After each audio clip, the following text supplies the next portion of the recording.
Awareness create చేస్తున్నప్పటికీ, ఎంత జాగరూకత చేస్తున్నప్పటికీ కాలనీలో నేను ప్రత్యేకంగా వెళ్ళి ఆ ఇంట్లో పనిచేసే ఇతర రాష్ట్రాలకు సంబంధించినటువంటి మన తెలుగు వారు కానటువంటి వాళ్ళు, నాన్ లోకల్స్ అందరికీ కూడా మనము వారిని నమోదు చేసే ప్రక్రియలో నేను స్వయంగా పాల్గొన్నాను. అయినప్పటికీ కూడా వారు చాలా అజాగ్రత్తగా వ్యవహరిస్తున్నారు. కొత్తగా ఇంట్లోకి పనిచేయడానికి వచ్చి నెల కూడా దాటలేదు, అటువంటి వ్యక్తుల చేతిలో ఇల్లు మొత్తం వదిలిపెట్టడం, లాకర్కి సంబంధించిన తాళం చెవిని కూడా అక్కడే లాకర్ పక్కనే ఒక చెంబులో ఉంచడం, ఇది ఎంత అజాగ్రత్తనో మీరందరూ గమనించవలసిందిగా కోరుతున్నాను. అదే కాకుండా నేపాల్ నుంచి వచ్చి దొంగతనం చేయడానికి పాల్పడుతున్నటువంటి వారు కొద్ది గ్యాంగ్స్ ఉన్నాయి. అందరూ నేపాలీలు తప్పు చేస్తున్నారు అనట్లేదు. చాలా సంవత్సరాల దశాబ్దాల నుంచి వాళ్ళందరూ ఇక్కడికి వచ్చి పని చేసుకొని చాలా గౌరవంగా బతుకుతున్నారు చాలా మంది. దానిలో కొద్దిమంది మాత్రమే వీటికి పాల్పడుతున్నారు. వాటికి కొన్ని గ్యాంగ్స్ ఉన్నాయని తెలుస్తా ఉంది. వాటికి గ్యాంగ్ లీడర్స్. ఈ పర్టికులర్ అఫెన్స్ లో సురేష్ షాహి అనే వ్యక్తి దీనికి ఉసిగొల్పాడని చెప్పి తెలుస్తా ఉంది. పనిలో పెట్టిన తర్వాత వీళ్ళ ద్వారా ఆ ఇంటికి సంబంధించిన వివరాలని కనుగొని వారిని ఈ నేరం చేయడానికి ఉసిగొల్పడం, ఈ నేరం వారి చేత చేయించడం, వారికే మళ్ళీ మొత్తం సొత్తు ఇచ్చి వారిని పరారు చేయించడం, తను ఎక్కడ కూడా దొరకకుండా ఉండడం అనేది ఈరోజు ఒక వ్యూహంగా మనం అనుకుంటున్నాము.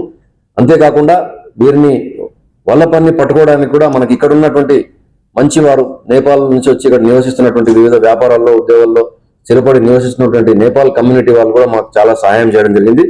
వీరి ద్వారానే మాకు మంచి క్లూస్ వచ్చి ఆ కైలూరు జిల్లాలో ఉన్నటువంటి వీళ్ళందరినీ, తర్వాత ముందే అక్కడ లోకల్ పోలీసుతో కూడా మనము బీహార్ పోలీసులు కూడా కొంత మంచి పరిచయాలు ఉన్నాయి కాబట్టి బీహార్ పోలీసులు కూడా రంగంలోకి దించి ఆ కైలోలి పోలీసు వాళ్ళతో సంప్రదించి ఇంటెలిజెన్స్ బ్యూరో వారితో కూడా కొంత సహాయం తీసుకోవడం జరిగింది. ఇవన్నీ కూడా ఆ దాదాపు 6-7 గంటల మధ్యలోనే ఇవన్నీ జరిగినాయి. ఎందుకంటే మేము చాలా కలవరపాటుకు గురైపోయినాం. ఇంత పెద్ద దోపిడీ జరిగింది. హైదరాబాద్ లో మల్కాజ్గిరిలో కూడా నేపాల్ సంబంధించిన వాళ్ళు చేసినారు.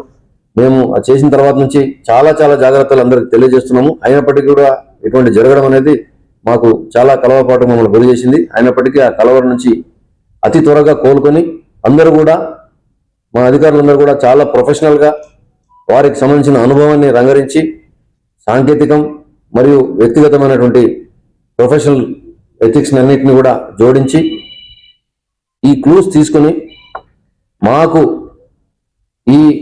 ఇంత పెద్ద ఎత్తున నేరం జరిగినటువంటి దాని నుంచి దాదాపు 6-7 గంటల్లోనే మేము వారిని గుర్తించి ఆపగలిగినాం. ఒకవేళ ఆ 1-2 అవర్స్ డిలే అయినట్లయితే వాళ్ళు దేశం దాటి సరిహద్దులు దాటి నేపాల్లోకి వెళ్ళిండేవారు. నేపాల్లోకి వెళ్ళిన తర్వాత చాలా కేసుల్లో మనం గతంలో మనకున్న అనుభవం ప్రకారం చాలా కేసుల్లో వెళ్ళిన తర్వాత రికవరీ